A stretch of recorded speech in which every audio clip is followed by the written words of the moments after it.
یہ کہا جا رہا ہے کہ عمران خان صاحب چھوڑ دیتے ہیں اپنے ان ساتھیوں کو جب وہ مشکل میں آتے ہیں، اور یہی ہوا ہے شہباز گل صاحب کے ساتھ، جو بطور عمران خان صاحب کے چیف آف سٹاف سبھی لوگوں کے ساتھ الجھتے رہتے تھے، وہ میڈیا ہو یا ان کے مخالف سیاستدان ہو۔ اچھا، یہ پرسیپشن بلڈ کیا جا رہا ہے میڈیا کے اندر، ایسا ہے نہیں۔ آپ نے شاید پرائم منسٹر کی بات کو پورا کل رات کی اسپیچ کو سنا نہیں۔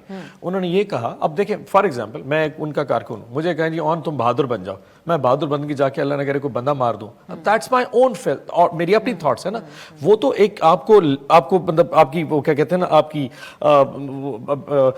پرسنالٹی بلڈنگ کر سکتے ہیں، آپ کو آئیڈیاز دے سکتے ہیں، اب اس کا کس طرح استعمال کرنا ہے۔ سو انہوں نے کہا کہ جو شہباز نے کہا وہ غلط تھا، اور ہم سب بلیو کرتے ہیں ویری فرینکلی۔ جو لینگویج اس نے کی تھی، ہم پہلے دن ہم نے کہا تھا کہ یار دس از سم تھنگ، یہ لائن ٹو نہیں کرنے کی بنتی automatic. But on the other side, what you did was entirely wrong. اب آپ اپنے دوست کو یہی کچھ کہہ سکتے ہیں، میں ویری فرینکلی یہاں پہ ہوتا شاید یہ اسٹیٹمنٹ بھی نہ دے پاتا۔ Obviously جو خان صاحب نے کہا دیٹس ویری بریو آف ہم، کہ یار جو کچھ اس کے ساتھ کیا جا رہا ہے وہ انٹائرلی، اور اس کے ساتھ کمپیریزن کیا کیا انہوں نے کہا، فضل الرحمان نے یہی اسٹیٹمنٹ دی تھی، خواجہ آصف نے اسٹیٹمنٹ دی، یہ رانا ثناء اللہ نے اسٹیٹمنٹ دی تھی، کئی دفعہ وہ جو لطیف صاحب ہے وہ اسٹیٹمنٹ دے چکا ہے، نواز شریف نے گجرانوالہ اسٹیٹمنٹ، ان کے ساتھ کیا رویہ رکھا ہے؟ آپ نے ان کو برہنہ کرے کبھی مارا؟ آپ نے ان کے کبھی ایف آئی آر کاٹی؟ آپ نے اس بات کا اب کیا ثبوت ہے؟ کھوسا صاحب کی بھی بات آپ نے سنی، میڈیکل رپورٹ کے اندر ایک چیز اگر نہیں پتہ چلتی، مجھے پتا ہے اون صاحب آپ کس پیرائے میں یہ بات کہہ رہے ہیں، یقین کریں اگر آپ، لیکن کسی الزام کو ثابت کرنے کے لیے تو ثبوت چاہیے ہوگا نا۔ خواہش ہے کہ آپ عدالت، کل خان صاحب نے ہمارے سینئر جرنلسٹ ہیں، ان کا نام بگاڑ لیا، ان کے اوپر انہوں نے برائبز لینے کا الزام لگا دیا کہ رشوت لیتے ہیں، آپ جیل اس کا کیا چلے جائیں، ثبوت تھا؟ آپ کو انہوں نے ملنے نہیں دینا ویسے، لیکن اگر آپ اس کی اپنی گفتگو سن لیں تو آپ انڈرسٹینڈ کر جائیں کہ وہ کیا الفاظ بول رہا ہے۔ کسی مہذب معاشرے میں جو کچھ وہ کہہ رہا ہے، اگر اس کا صرف 10% بھی سچ ہو، تو پھر آپ لوگوں کے دور میں محسن بیگ کے اوپر تشدد کیسے ثابت ہو گیا؟ کس کا تشدد؟ آپ لوگوں کے وقت میں محسن بیگ صاحب کے ساتھ جو کارروائی ہوئی تھی، اس کا کھوسا صاحب محسن بیگ کا حوالہ جو دے رہے ہیں۔ کمپیریزن دیا میں اس میں تھوڑا ایکسپلین کر دوں۔ محسن بیگ نے، اب میں یہ نہیں کہہ رہا غلط، ٹھیک ہے، اس وقت ریزسٹنس کی تھی، اس نے گن نکالی تھی، اس نے جو اہلکار اریسٹ کرنے کے لیے آئے تھے اس کے ساتھ باقاعدہ وہ ایک سکفل ہوا تھا، اس میں تو شہباز گل کو آپ نے دیکھا کہ ڈنڈا مارا، شیشہ توڑا، اٹھا کے لے گئے۔ نہیں ہوا تھا تشدد، زیر حراست رکھ کے ان پہ تشدد ہوا تھا، جس میں انہوں نے ساٹ بھی دیا تھا میڈیا اس کے کو۔ بعد جب جیل میں گئے اس نے وہاں بھی ریزسٹنس کی تھی، سو اس کو علیحدہ رکھ دیتے ہیں۔ اس پوائنٹ میں تو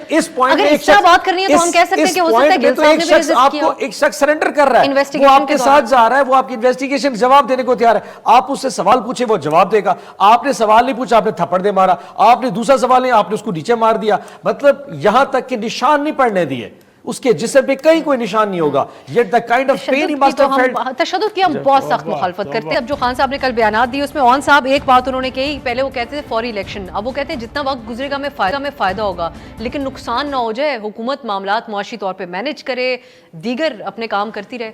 دیکھیں ہماری جو خواہش ہے وہ تو اپنی جگہ پہ، ہمارا تو آٹومیٹلی جو پروٹیسٹ تھا وہ یہی تھا کہ آپ جنرل الیکشن کروا دیں۔ اس وقت کیونکہ 11 جماعتیں بضد ہیں کرسی سے چپکنے کو، تو ہم نے پھر کہہ دی جی فیئر انف، ہماری تو میس موبلائزیشن کی وجہ سے جو پاکستان تحریک انصاف کی پاپولرٹی وہ تو دن بدن بڑھتی جا رہی ہے، وہ جو ہمارا ایک فرور تھا وہ تو آٹومیٹکلی ابھی پیک کے اوپر جا رہا ہے، ہمیں تو کوئی ایشو نہیں ہے، ہم تو پھر اس کو مینٹین کریں گے۔ آئی تھنک ان کا جو ذہن ہے جو 11 جماعتوں کا، کہ عمران خان صاحب شاید اس ویو کو برقرار نہ رکھ سکیں 6 مہینے سال، تو اب ہم نے پھر ان کو یہ نوشن بھی ساتھ دے دی کہ حضور 6 مہینے نہیں سال آپ پورا کر کے دیکھ لو، یہ فرور نیچے نہیں جانے لگا۔ اگلے 22 دن کے اندر خان صاحب نے 18 جلسے رکھ لیے، اب 18 جلسے پورے پاکستان میں ہوں گی، آخر تکلیف کس کو ہوگی؟ جس میں 6 جلسے سندھ کے اندر آ گئے، تو آٹومیٹک زرداری صاحب کی ٹیریٹریز ڈسٹرب ہوں گی، پنجاب میں جہاں کوئی بچا کچا نون لیگ کا ووٹر بچ جو ہے وہ بھی جا کے خان صاحب اپنا پیغام پہنچائیں گے۔ سو ہمیں اب ٹائمنگ سے ایشو نہیں، یس الٹیمیٹلی ہم الیکشن چاہتے ہیں، وہ ہم اپنی ڈیمانڈ رکھیں گے، ایک الیکشن اور ایک الیکشن کمشنر، اس سے ہم پیچھے نہیں ہٹیں گے، لیکن اگر یہ ڈیلے چاہتے ہیں تو پھر let it be this way.